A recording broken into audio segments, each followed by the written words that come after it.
يعني الباسبور وصار معنا ماشي، يعني والرقم الوطني بقلبه والتفاصيل كلها بقلبه وحياة وتاريخ البني آدم السوري كله بقلبه، التوقيع كله بقلبه، يعني كله موجود.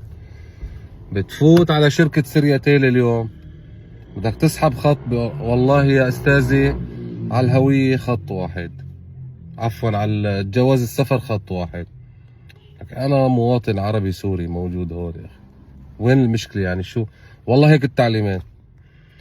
بتفوت على البنك الوطني الإسلامي بتعليمات من مصرف سوريا المركزي، أنت كسوري بقلب سوريا على بسبورك السوري ما بتقدر تستلم حوالي جايتك.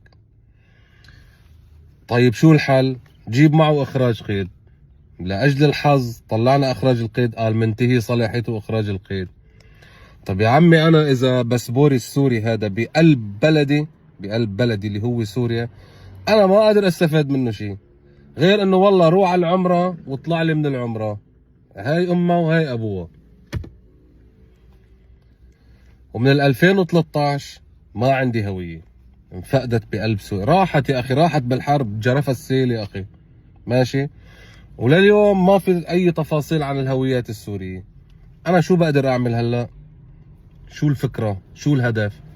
إذا شركة سرياتيل اللي ما أنا قادرة لليوم تغطي سوريا مثل الخلق والعالم بالتغطية بتقول لك والله ما فيني أعطيك خط تاني على بسبورة، تعليمات كأني أنا عم أطلب ولد من أولادهم. ونفس الشيء هلا بالبنوك وبالمصاريف. هاد إذا ما بده يحمص لي كرامتي بقلب بلدي ما بيلزمني، ما بيلزمني خالص.